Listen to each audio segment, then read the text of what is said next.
And today I have a super exciting guest that I've been trying to connect with for a while. You see that we're doing the show live. I always love to do the show in person whenever I can. And I was lucky that Casey was actually local here to Carlsbad. So we're shooting the show from my backyard. So Casey is a growth marketer, a senior growth marketer from ActiveCampaign, but he's been very active in the B2B marketing space throughout some of his last couple roles. And what I found super exciting is he's actually been a guest on over 500 podcasts himself. So hopefully the insights he'll share with the audience today will be exciting. And we're going to get into all things B2B marketing, but specifically, how do you use owned media channels like LinkedIn to grow your audience and drive results for B2B companies? And then what's his take on LinkedIn really becoming an influencer marketing platform for B2B marketers, which the ANA says over 75% of B2B marketers plan to use influencers today. So for those things being said, thanks for coming on the show, Casey. Yeah, thanks for having me. Yeah. I think, LinkedIn's at an exciting point. I would note LinkedIn I would classify as not an owned channel, but I think owned channels in terms of newsletters, in terms of podcasts, finding ways to take your LinkedIn traffic, take your traffic on socials and get them kind of out of that walled garden into something that you control and that you have access to the data on, super critical. Yeah, that's a great point. All these social platforms, they're essentially rented audiences, right? And at the end of the day, we're at the whims of the overlords that control the algorithms. I've seen even since I started this podcast, when I first started the show, we were getting somewhere between 3,000 to 4,000 concurrent viewers on LinkedIn per live stream. And I don't know what it is exactly. It seems that like my engagement is going up, but my overall distribution is going down. Have you noticed any trends? I was listening to John Burroughs' podcast on the way over here, who's a sales trainer, who's kind of a LinkedIn top influencer that I like to listen to. And he was discussing with his guests that, they're seeing some changes with the algorithm, with all the kind of the proliferation of LinkedIn becoming kind of a more content creator, social style network than just a place to host your resume and, sales guys to find prospects and stuff like that. Are you seeing any trends around, just kind of overall reach and engagement numbers and stuff and the things that you guys are working on? For sure. Yeah, I think it's changed dramatically. So when I joined ActiveCampaign, I was doing previous to one of the last major shifts, I was doing, say, 100,000 impressions per week. Shortly after I joined, that change happened. It tanked to like 30,000. Wow. And I was like freaking out. And I was like, what happened? Like, what's going on with my views? So, and since then there's been a lot of changes, but a couple of things that I've kind of like lasered in on. One is frequency is always a big question. People are like, how often should I post? What I have found is that LinkedIn's new structure treats posts very independently. So I was holding off and being like, I should only post twice a week. I think that's a mistake. Now, like this week, I'm on track for 400,000 to 500,000 impressions, and I'll probably have 11 posts by the time this week wraps up. So I'm posting multiple times a day now. Wow. Okay. Yeah. Because I've heard the same thing, like never post more than once every business day, because if you post twice, it'll basically cannibalize the audience. But I did see some mentionings like in the news that I read. We put out a Morning Brew, kind of what's going on, like major changes with all the platforms that at least are publicly, available information.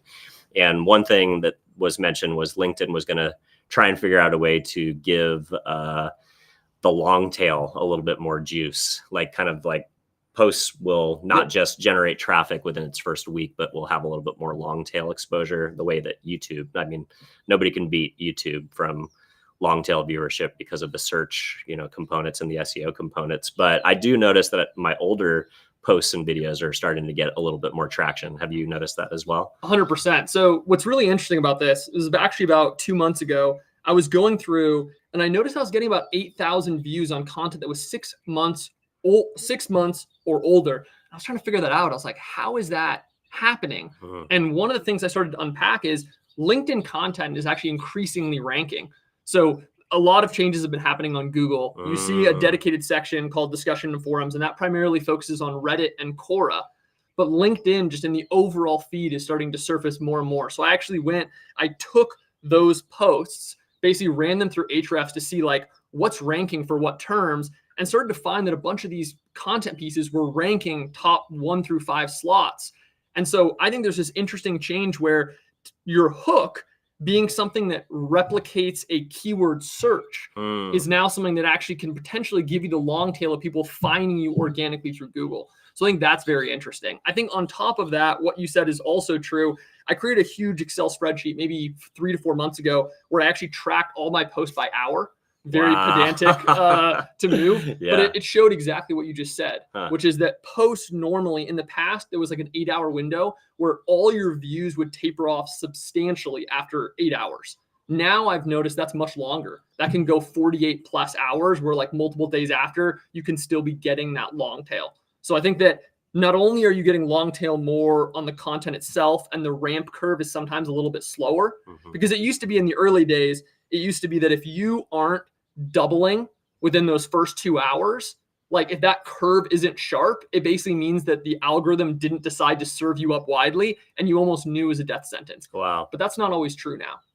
The other component of that too that I'll highlight is that there's a huge kingmaker effect that happens on LinkedIn, meaning that if a high profile person comments on your post, it exposes you to their network. Yeah. And that can also change your inflection curve. So I've had situations where I had a post, say 3,000-4,000 views, 5 hours in, a prominent founder or a prominent venture capitalist comments on it, that post goes on to do 50,000. Wow. Because at that inflection point, that changes and moves that person moves your content up into their network. Does it matter if they're like a LinkedIn top voice or just a person of prominence that has decent, does it matter if they're like an official influencer or just have a good audience? I think it's just about reach. Yeah. I think it's really like how many followers and how much engagement they have. Even followers is a very tricky metric nowadays across not just LinkedIn, but every social platform. Yeah. That's TikTok's notorious for like, or actually one of my old clients at Adobe reached out to me this week, and he's a cigar influencer when he's not a marketer at Adobe.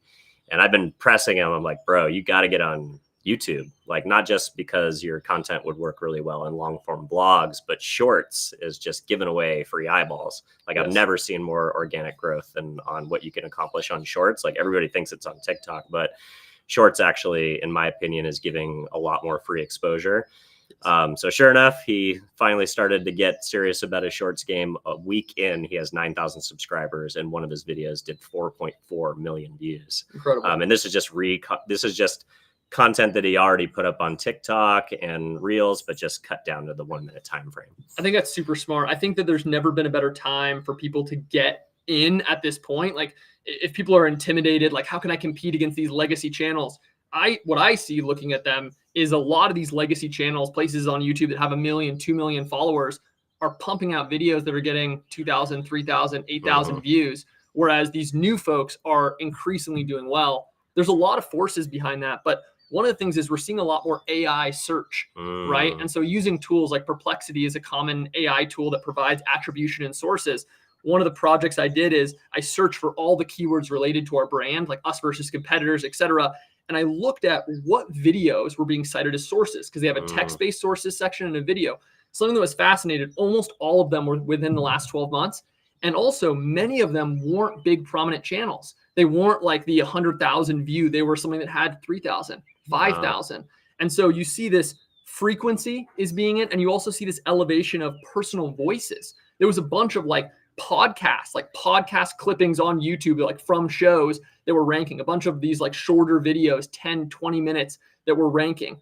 And so it's an interesting time, but I think it's a phenomenal time for content creators to get in and go.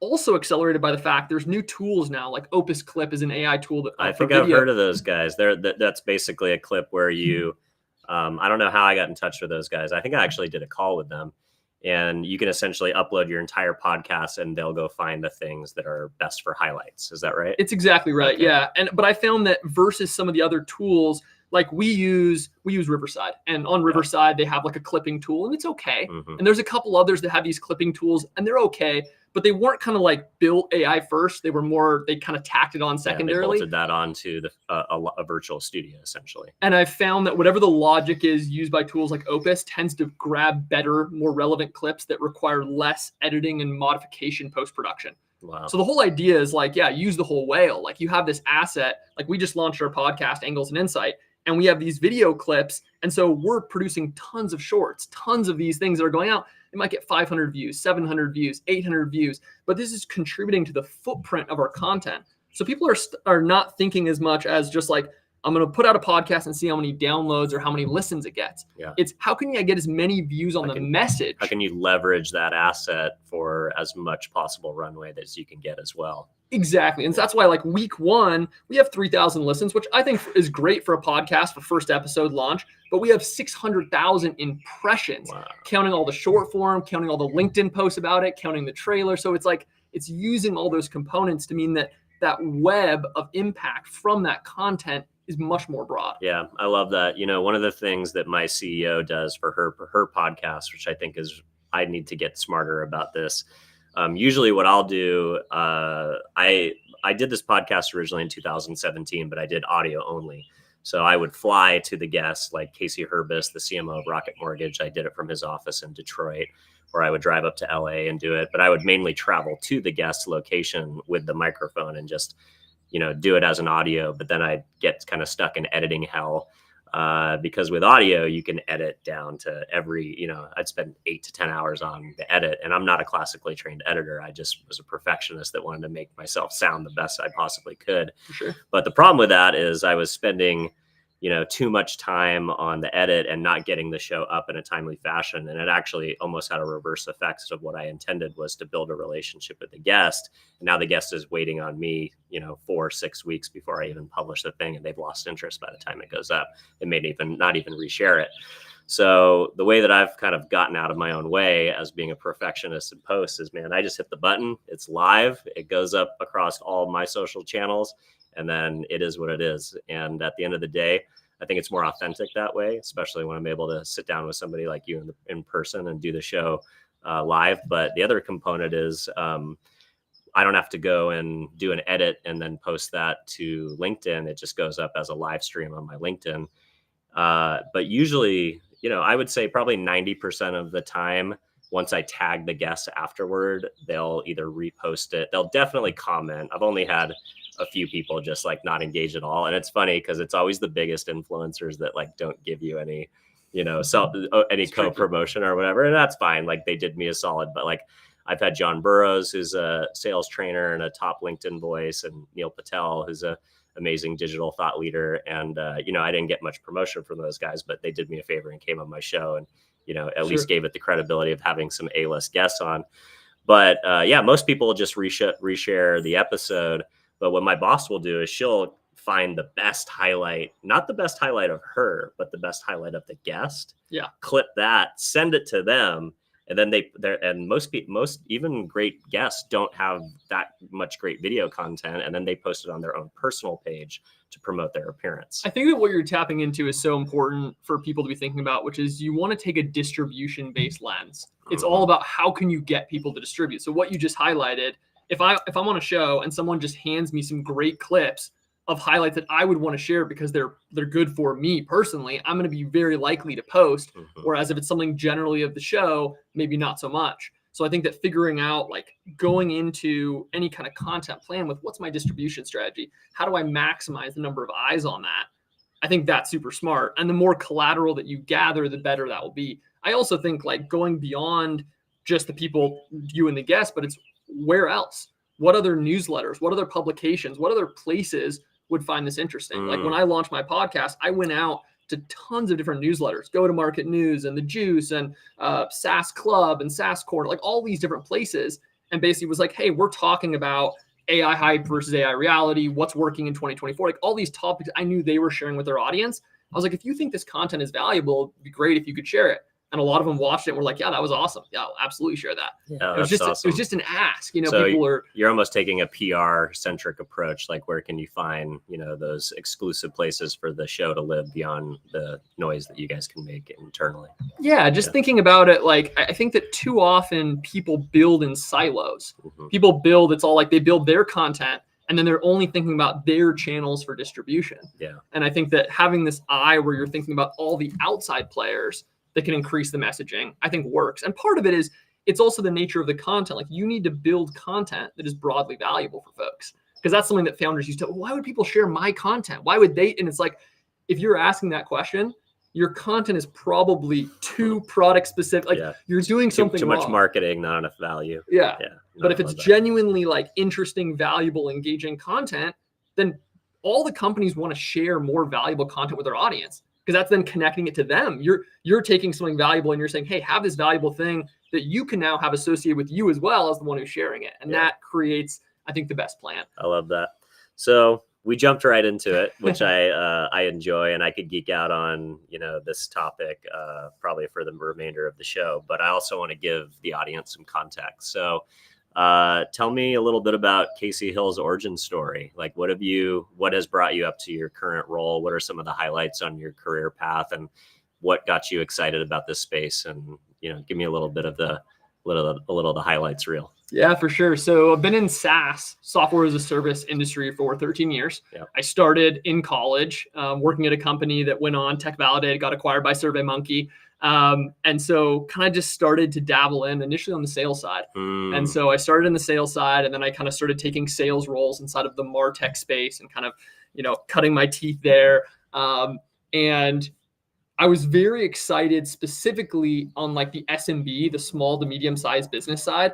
I saw the shift that was happening where you had all these people that were starting to put up their own landing pages and starting to collect payments and build these different creator businesses. And it just felt like this really novel and exciting time where there was almost like a democratization of who could enter into the game. Yeah, and like Shopify and all the other creator economy tools that have allowed kind of the empowerment of the freelance economy, essentially. Absolutely. Yeah, Shopify and Patreon. And then one that I use personally was Kickstarter. So I actually launched a product 800% funded. It was a game called Archon, which is actually a board/card game. That's cool. But I wanted to take the principles I was learning every day with folks, which is like building an email list, building an audience. How do you market to those folks? So it was really cool to take all those principles that I was teaching and talking with people about, and then go apply it for my own thing and set up my own landing page and spend my own dollars running ads to it. And like my own, and then it was like, the optics of that were so valuable. Also back to the core work that I did. Cause now when I was talking with businesses, it wasn't hypothetical. Yeah, you could actually talk about the results you're having. I love that idea. I mean, I'm sometimes more engaged. I mean, I hate to say this, but I'll spend $500,000 of a client's campaign. And especially for a big Fortune 500 company, you're getting views, impressions, and engagements, but you have no idea how that's impacting the bottom line downstream, or at least I didn't flying in some of those accounts. And then I'll spend $100 promoting this podcast, and I'll be checking it like every 5 minutes. I'll be hitting refresh, like, what's my click-through rate on $100 ad spend? But you're right. You learn so much more when you actually take these principles and you can apply them to something that you're building for yourself, even if it's really just an experiment, So I love that idea of like kind of learning through building something for yourself. Yeah, 100%. So that was a lot of fun. And I initially did Kickstarter. Then I was selling it online via store and eventually moved to a retail motion. So I went through a kind of a crazy experience where I went to Reddit. I looked up every local gaming store that I could find, and they had like a list of hundreds. And I just cold pitched everyone with my trailer video and basically reached out to folks and was like, hey, this is what we're doing. This is our, pricing for bulk retail. And we closed, I think it was $6,000 in that first weekend of bulk orders, which at the time was like amazing. Yeah, I was like thrilled. Yeah. But then what was super cool is because I was learning these CRM systems and these email systems, I set up all the retailers in a pipeline. And depending on what they said, some people would say, well, we can't do it on this PO, but in the future, we might be able to do it. Like, keep us updated. Yeah. I'd add them to a list where I'd send them updates. Yeah. Other people were like, I want to know more about the story. I want to know more about the flavor. So I had a different list. One list was like the financial side. The other list was more for the actual content side. So on the content side, I could tell them about updates to the lore, updates to different artists. I was doing a lot of like building in public, sharing about the visuals. I would bring my audience in a lot and be like, which one of these 3 designs do you like the best? And I would kind of like basically ask them and bring them into that process. And so that was also a really cool thing where I was tracking all those relationships. And I know as a person working a full-time job, doing this on the side, there's no way that there wouldn't have been a ton of opportunities that would have fallen through the cracks if I didn't have that task reminder that popped up a month later. Hey, check in with this retailer. Hey, send an email, talk to this person. And that is what helped us ultimately close another, I think it was like 40K-ish of additional retail deals over the next 6 months was from that specific. So loved that. It was a ton of fun. We had challenges because there was a lot of changes with the policies around. Our production house was actually printing the games was in China, and the tariffs and the trade challenges at that time. The Trump eras of the trade issues and stuff like that. It got very hard. Yeah, it got very probably expensive. Supply chain, I imagine, during and COVID supply chain was super slow. And we basically, what happened is we started to have to make decisions about, do we want to deliver our product on time to our customers, which is our promise, but it's going to take an exorbitant amount of money because we're not going to be able to do the standard freight ships. And we're basically going to we're actually going to be losing money on these transactions, which I did multiple times. I flew product in on planes because the freight was going to be too slow. And I didn't have the heart to tell people, hey, this game that you bought for $20 is going to not be here for 4 months. Yeah, especially with the Amazon culture that we all live in, where we expect, everything's here, should be here tomorrow, whether that's a reality or not. And so I did that, but then obviously it was just I was taking a hit on my margin. What I didn't realize is a lot of people in that space were actually subsidizing shipping to keep up with the Amazon folks. Anyways, long story short, loved it, had an amazing experience, but ultimately that just wasn't a really sustainable model. Yeah. So then as I kind of got deeper into that MarTech world, I also started to get into consulting, initially small business consulting. And then we were chatting a little bit before the show, then using some of these tools like platforms like GLG or Guidepoint that would connect you in. They would say, hey, we want to talk to someone who's an expert in the marketing automation space or who's using these tools. How does a HubSpot compare against ActiveCampaign versus a MailChimp, all these major tools. And those were often because they were looking at making some sort of investment, right? Hey, we're looking at doing a Series D with this company. Oh, yeah, that's funny. Yeah, I used to get hit up by those guys on LinkedIn, but it was actually inbound to me when I was more in the entertainment industry of marketing. And they'd be like, it's probably insider trading and I just never knew about it. But, they're hitting you up to be like, oh, what do you think about, MGM's strategy this year because they're planning on making an investment. So yeah, I'm a little bit familiar with that. They'll pay you like $300 an hour just to talk to them. So. Exactly. And as a younger guy, I think at the time, that was what kind of drew my attention. I was like, oh, wow. Yeah. But as we were talking before, it's not very sustainable. It's very black box. It's kind of whenever they need you. So I did that though. And it was great to continue to get deeper and deeper into this world, into MarTech, into SaaS. So I did that. I started a course business because I was basically thinking, hey, let me do something digital. I can take these lessons that I'm learning firsthand and I'll build courses around them. So actually one of the first courses I built was how to guest on podcasts. Nice. And so because we had done all these appearances, I basically talked about the tools. It's like, hey, I use listen notes. Here's what my pitches look like. And my whole focus was to get really, really actionable. And that has kind of been my brand on social. That's been basically everything that I try to do. Give people stuff that they can actually implement fast. I don't like to be theory-based. Yeah. Whenever possible, I want to literally walk people through and be like, I went to this platform. This is the filters that I used. This is the exact pitches. These 10 pitches got me onto shows. I'll show them and I'll break them down. Here's why I think it works. Here's the personal hook. Here's your piece that has an actual authority. Why is it valuable to their audience? You're thinking not about you, but about them. Give them specific topics. So it's super easy for them to see, oh, actually, my audience would really care about that. So it went really deep. So that was great. I remember the first time I launched it and we made $1,500 the first day. And I remember thinking, man, if I could just have an extra 15, because it sends automatically, right? It's 100% margin basically. Once you've built this asset, just a digital, I was selling it as a PDF. This is important too. Sometimes people are like, I don't know if I can get in. I don't know if it's going to be polished enough. It wasn't a video class even. The first 20K sales was through a PDF. No video, no polish. It didn't even live on a platform like a Kajabi or one of these creator ecosystems. Wow. I was selling a 30-page PDF, but it worked because it was real. It was actual actionable content. And all I need to do is get this person on a couple podcasts. And as soon as they get on one podcast, it already paid for versus an agency that they would go pay $250, $500 to get themselves booked. Booking or something like that. Exactly. I was like, I just get them on one podcast, it sells itself. But now is building the sustainable system. So that was great. And I actually ran that all the way until my last job where I just had too many different things. I was doing consulting. I was doing all these different things. I just had to consolidate because life was getting hectic. Sure. But that was another really good lesson. And that was another utilization going from a physical product to this kind of digital product. Also on the side, these were all done on the side of my main jobs, which through this entire time was in that MarTech marketing automation world. And then most recently kind of finally made that jump to a little bit of a larger company, 1,000 employee company, an ActiveCampaign, kind of one of the leaders in the marketing automation space. So kind of transitioned from working with a lot of startups, a lot of companies. Your enterprise. Yeah. And now going a little larger and kind of getting this company of hey, how do we build this to $1 billion a year company? right? And having more access to resources, having larger teams that facilitate more experimentation. Startup is this really mixed bag where on one hand, it's super exciting because you have so much control and you can, it's super flexible and dynamic, but you always run into budget challenges, right? Like it's always the challenge. I don't have enough bandwidth. We don't have enough people. It's guerrilla. You're kind of doing stuff that you can do through sweat equity versus like budgets and stuff like that. Yeah. So I've really enjoyed, I've been here for about a year at ActiveCampaign. I've really enjoyed this just like buy-in where the content team can distribute it here and the PR team is going to go hunt for these opportunities and design's jumping in to help here. And it's like this very collaborative effort, which helps magnify the impact of the creative swings that essentially we bring into market. So that's a little bit of kind of like my background, and I'm not doing any side work except for one class. I'm teaching Business 113, Modern Approaches to Creating Customer Demand at Stanford. Nice.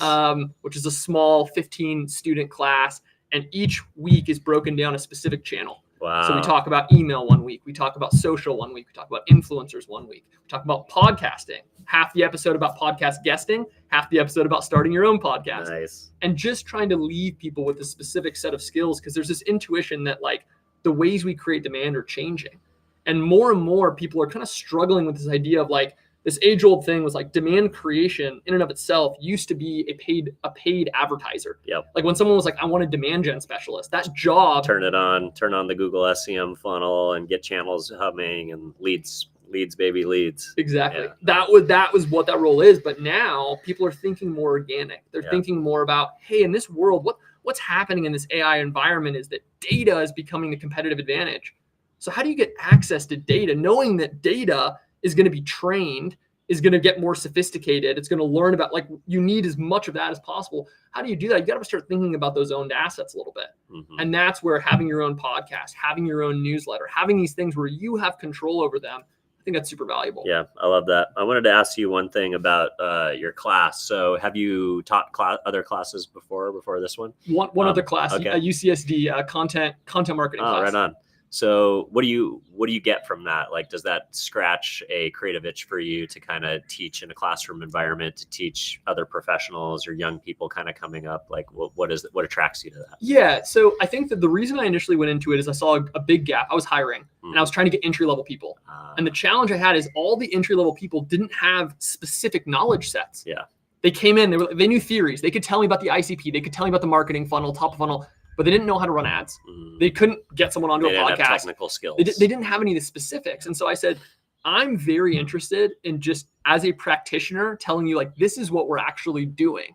And so like in the content marketing class, one of the things that we did that kind of ties into an earlier thing we were talking about is like, I was like, I don't want to have this class just culminate in a content plan. I want it to culminate in a distribution plan. I want you to be thinking about distribution. And I tried to mirror real life and where like, they had a final project. They put together this whole content calendar after they learned all these different pillars and these specific channels. But then things always go wrong.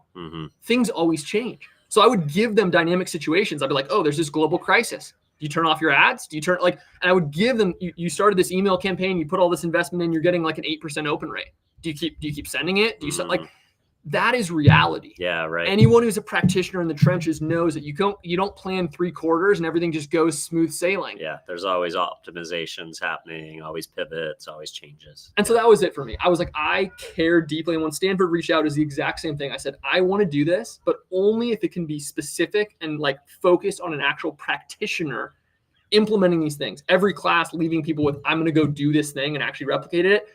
That has always been my focus. I'll tell people, anyone who's interested in teaching, you absolutely don't do it. The reason you don't do it is for the money. They pay you to like in literally 3 hours of consulting, you will get paid the same as you get paid, a whole semester. It is mind-bogglingly horrible on the payment side. But there is something really rewarding when people are like, that was more valuable than the last 3 years of my marketing degree because I actually can go implement something in my organization. That's what I cared about. And I was like, that's cool. Yeah. And that's worthwhile. Awesome. And I imagine probably a decent opportunity to bring talent into your organization or expand your network. Every class you teach and each, semester of kids that goes out in the real world, that's a pretty sticky relationship. If you think about, the hierarchies of relationships that you can build, you can build, personal relationships, friends. We're friends because we like to go play golf or whatever. And then we have our professional relationships and we have our families. But I never thought of the dynamic of like, how important is that relationship from a teacher student? Like how long, like that kind of reminds me of the mentor mentee relationship. Like I've been involved in many mentor mentee relationships. Some were official through certain types of programs and, job placements and stuff like that. Some were unofficial, but those are really sticky relationships. Those are people I can call on anytime I want to. And, if I have an ask or I need or an intro or something like that, those are people that, kind of feel like they owe me one to some degree. So I imagine the teacher-student relationship is probably a very sticky relationship. Absolutely, yeah. I mean, I think I've gotten some great relationships from that. And it also is almost like broader. I mean, people who are thinking about social strategy, that's an area where it's a recruitment mechanism too. You always are trying to find what the top talent, right? Mm-hmm. And the more that you have a footprint out there, the more that you're a presence, whether that's from podcasts or whether that's on social media channels or wherever else, the deeper that presence is, the more it helps you to recruit. People know your name. And then when you go to try to find talent, it's not just an anonymous recruiter reaching out of nowhere. It's like, oh, I get to work with insert name who's a presence in the industry. And so that's another thing too. There's, as you said, there's kind of levels to the relationship. But I think in terms of people thinking about the ROI and benefits from channels, oftentimes I think people don't think enough about the tertiary benefits. Mm-hmm. If you go generate 5 million, 10 million impressions, it's not just about the end bottom of funnel metrics. It's also, is it helping you with recruiting? Is it helping you with all these other areas of your business? Yeah, there's brand metrics that are important. They're not just down funnel, always looking at, pipeline and performance numbers. It's you can't drive performance if you don't have brand awareness too. Exactly. Yeah. So I wanted to come back to something that you mentioned before. So earlier in your career, you had some experience on the sales side too, which is where I've spent the majority of my career. I've been more focused on the sales side, always from the perspective of, networking pre-LinkedIn, going to networking events, going to conferences and things like that. Once LinkedIn came into play, thank God, being able to figure out how to find people on LinkedIn and cold emails and all those types of things. But I've noticed probably this year is the first, I've never been scared of AI, replacing me, because my thing was always like, well, AI is not going to take you to a Laker game or buy you a steak dinner, at least not for now. I mean, you never know with those robots they're building at Boston Dynamics. But this was the first year that I felt like, I was getting the least amount of response to cold outreach in the history of my career, basically. My best guess is that it came from just the proliferation of like AI generated outreach. And I'm getting 10 to 20 emails a day from people telling me that they can do that for me. So I only imagine how many people actually take them up on those offers and go out and do it. But digressing a little bit, COVID was also a big factor, at least in my opinion, because I went from a guy that had a $500,000 a year T&E budget, where I was traveling around the country and the world, going to conferences, doing lunch and learns for agencies and brands and their marketing departments, hosting my own events, basically a push strategy, me going out to the world and trying to find business. Then COVID hits and it's like, oh, wait a minute, like that's all gone. What are we going to do? How are we going to find new customers? How are we going to bring people to us? So we started investing in our own newsletter. We launched our own podcast, my podcast and my CEO's podcast. We started drinking our own Kool-Aid. We actually did influencer marketing as an influencer agency for the first time by, that's not an influencer holding up the social standard as an agency, but, inviting them onto podcasts and even paying them for distribution and stuff like that. Yeah. And then also, started to actually invest in paid media. We spent, I think, $115,000 in our Google AdWords account over the last, 3 or 4 years. So my question to you, and I've been thinking about this in kind of the thought leadership that I've been putting out recently, but I feel like the intersection of sales and marketing is actually coming to a pinnacle where it's almost one and the same. Like you can't be a sales guy and think that you're going to be able to just go out there and send emails and get responses. You have to pull customers to you, even as an individual, not just an organization. So I'm just curious your thoughts of kind of the intersect. Like I see myself now as a CRO first, but probably a CMO and probably a chief evangelist officer as well. I think it's more of a hybrid now. Do you see sales and marketing kind of coming to a point of intersection and think much about that these days? I think about it a ton. Yeah. And I think absolutely. I see a lot of our top sales reps are actually starting to go create channels or producing more content. They're becoming creators. They're starting to pull people into them based on that footprint. Many people at my organization, they're starting their own shows. They're interviewing the ABM style. They're interviewing those target people and bringing them in. I mean, this is the way that you differentiate. Yep. There is so much quality outbound tools. I don't think some people realize we're so used to the fact of this very low quality bar, spammy type of outreach. With AI and with the sophistication of these tools, they're now starting to be able to parse through. People are reaching out. Hey, Casey, as a big board game fan, I love what you did with Archon in 2019. That was so cool, blah, blah. And it's completely AI. No way. Absolutely. That's crazy. Because I haven't got one inbound to me that's just blown my socks off yet, but maybe I'm not an important enough target either. I'm a CRO at a 20-person company. So there is still a ton of junk, let me tell you. But that bar is going to continue to get higher. Wow. So the people that want to stay ahead of it, I think you absolutely have to do what you just said, which is like, you have to be an experimenter. You have to be a tinkerer. You have to be a person who's thinking about what's going to work. When I first started my sales journey, I started as an SDR doing cold outreach. And what I did is after I did all the assigned calls that I had to do, your quota, essentially. My quota, I started thinking about all the other things I could do. I was knocking on doors. I started to make my own little like packaging of our stuff, my own little lead magnet back in the day. I reached out and set up for my CEO to get onto podcasts. I started like anything I could do. I started on Quora. Back in the day, before Quora's attention really died off, I got 1 million views as an SDR on Quora. And I always bring that example up when people are talking about content channels, because people always think, well, I'm not big enough. I'm not significant enough, right? But the reality is there's a huge amount of people on all these platforms that are at your stage. They're on LinkedIn. They're on all these platforms. They're trying to get to the next stage of their career. So what was I doing? I was building in public as an SDR. I was like, oh, this worked. Oh, I landed this deal doing this. Right. And then when I was in AE, I did the same thing. Hey, I had this really big deal, this 10X, this 50X deal, and I closed it. Here's what I'm thinking about. Right. Here are the steps that I took. Yeah. People often get so intimidated. They think, oh, well, I can't share. Like, yes, you can't share proprietary data, but too many people use that as a cop out. Talk about the tactics, talk about the underpinning, right? What were the barriers? What were the blockers? Those are universal. Right. And so tinker. Build in public. Now you're building this personal brand, and personal brand is part of that kind of sales motion. And that's where absolutely I see the synergy, because what did marketers do historically? Like, they were creating content. Now salespeople are also needing to kind of create content in a very similar way. Sometimes salespeople will be a little bit more focused, like I said, in terms of inviting someone onto a show or a more kind of like targeted approach. But I think that's super important. I get inundated. I don't even know how many messages on LinkedIn in my inbox, but I always share this. I say, the people I respond to, the connection requests I approve, they're very often like, hey, Casey, heard you on, XYZ podcast. We were talking about this topic. And it's so funny because I was actually chatting with our board and we were really struggling with how to think about whatever. And it's like some very direct hook. And then they're like, hey, would you be open to having a chat about that for our company meet or something?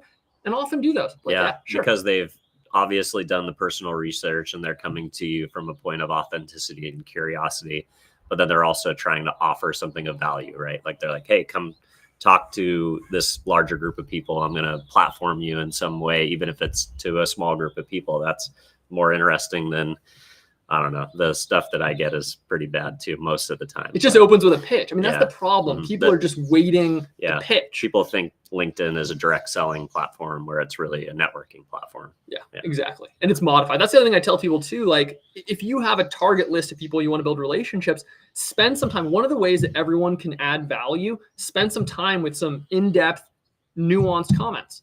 Just get onto their feed, start engaging with their content. Like, I recognize someone who's commented on 10 of my posts with real stuff, not like the AI generated, great, exclamation fire. Point. None of that. But like someone who actually has a real nuanced point, I'll often respond to that. And by responding to that, what am I doing? I'm building name recognition. This is when I launched our board game. One of the things that most contributed to the success is one of the big board game players in the space who'd run multiple $1 million campaigns. He made a video about our product. Wow. And he also did multiple posts about our product. And it all came from, I started engaging organically first, just a bunch of name recognition for like 3 months, no ask, 3 months, only name recognition. And then from there, I said, hey, look, I've been doing a bunch of experimentation with Facebook ads. I don't know if that's valuable for your audience, but if you ever want me to put some content in, I'll share everything, all the stuff I'm doing. He's like, actually, that actually is valuable. We haven't done anything about Facebook ads in the board game space specifically. And I screenshotted all my ads. So this, at the time, they had something called a relevance score. Like, oh, these are all the 10 out of 10 relevance scores. And this is how they broke it. And I just went super deep. And he was like, I love this. He messaged it to all of his subscribers. He set up this whole thing, and it built that relationship. But that relationship all started from 3 months of just getting out there. And people are like, well, what if it doesn't work? And this is what I always tell people. If it didn't work, I was engaging with people that are genuinely valuable. Yeah. So it's also just like, look, what's the worst case? I learn. Yeah. I learn a little bit from someone who's big in the industry. Like, people, I think, have to change that mindset a little bit. They have to invest in the long term. So something else that we talked about before we hit the button was the idea of video, and that how it's really probably going to majorly disrupt how LinkedIn and then the content creator game is run on LinkedIn, because, you know, people have gotten really great results through static posts and just doing kind of the typical, you know, spaced out one-liner style LinkedIn posts. And I don't think a lot of people are comfortable with video. They don't like the idea of speaking into a camera. They're not familiar with it. But LinkedIn, like everybody, all the other social media platforms, really wants to get into the vertical video space.